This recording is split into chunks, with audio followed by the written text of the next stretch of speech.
Hi friends, welcome to week 3 of summer school. I hope that you are ready for a great week of learning. I know that this week I have been getting ready for it since I knew what was coming up, and I have been doing a whole lot of extra research looking at electromagnets and finding some very interesting facts about other things that are attracted to magnets. Now, I don't know about you, but I absolutely love magnets. I can remember being a little girl and we had a pair of salt shakers. My mom still has them. They looked like little piggies, and in their nose was a magnet on each one. And that's my first experience I remember of magnets. I always wanted to click them together, and then I wanted to play with them to make them push apart. And of course, I was a little kid, so I was always told not to play with the salt and pepper shakers. But the magnets were so much fun. I can remember doing magnets one time in class, and kids were going around the room with the magnet, seeing what all it would attach to and what it wouldn't, what was drawn. And what is so cute is two girls came up and put their magnet up to my earring, and my earrings, they were Christmas earrings, they went bing, like they just were drawn to their magnets. That was the funniest thing. So do you like magnets? Do you like playing with them? I love playing with them, but what I've enjoyed this week is learning more about them. And the reason we get to learn more about magnets is our goal this week is to become familiar with procedural text.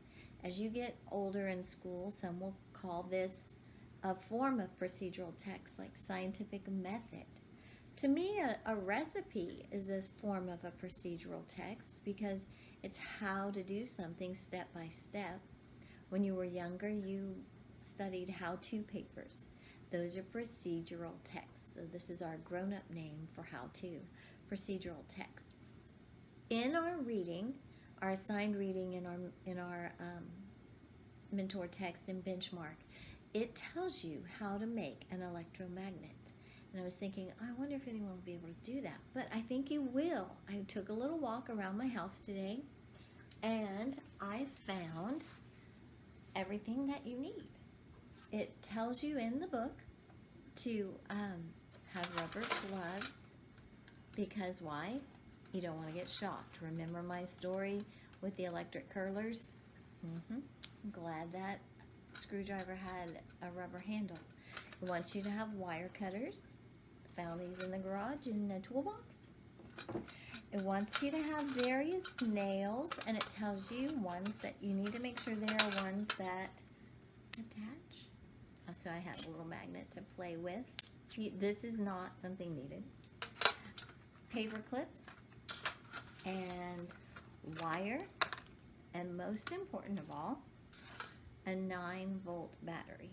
Now this I had to dig for, but Mr. Wilson usually has them around. His microphone at church uses a 9-volt battery. So this may be the only thing. You might need to run to the store to find a 9-volt battery, but it'll be fun. So I'm not going to tell you or show you or do it. That's part of your assignment this week. It's to read about and then create, if you wish, your own electromagnet. I also saw an example as I was looking. They took 3 forks and they made them in like a triangle touching, and then they put batteries. They laid a AA battery beside each fork, not beside it, but out from it, to create a magnetic field.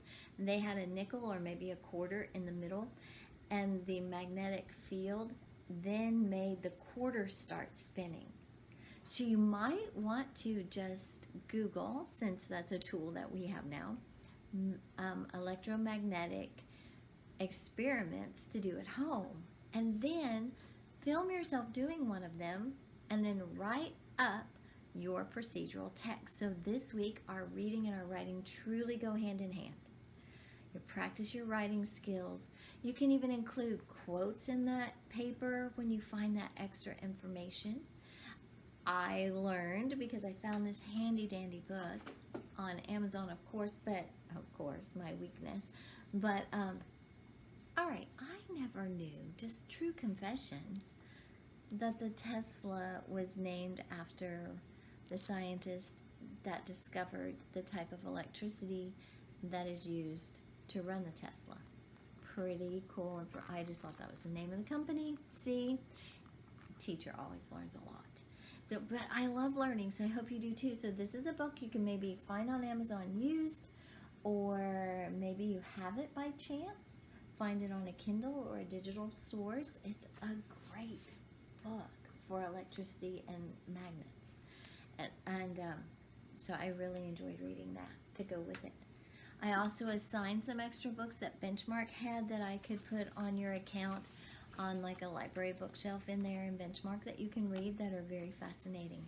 And I also heard that on television this Sunday, so today, I guess Sunday's the 19th, there's going to be an episode on National Geographic for their Shark Week, and it's called Sharkano. And they did an experiment, and they showed how the sharks are highly attracted to the magnets. And they laid some big magnets down on the ocean floor, got back, and it wasn't long before the sharks were swimming all around them, curious as to what they were. But it was the magnetic field, the force that was drawing them to the magnets. This was just a clip, so they didn't show us everything. They want us to watch it, and it worked because I want to watch. But as they were doing this, a small volcano erupted down underneath the water, and they found sharks, live sharks inside of it. How in the world? I have to know more. It's called Sharkano. So they put shark and volcano together. So if you watch that, we'll have to have a discussion about that and share. So, reading this week, Miss Dyer goes, you get to do science, and we kind of do together. So have fun making your magnets, have fun reading about the procedural text, and your assignment is not in Benchmark. Besides creating and experimenting, there's a 10-question little Google form that I have posted in our Google Classroom. So it's real simple answers that involve, though, that review last week's graphic novel vocabulary that we had fun playing Quizlet with on our Zoom, and then questions this week about the parts of a procedural text. I'll include this anchor chart because my lighting isn't letting you read that very well. I'll include this anchor chart at the end of the video. So have a great week, and I would be remiss if I didn't end with a very famous song. I'm sure you all listen to it all the time. Are you ready? Electricity, electricity, electricity, electricity.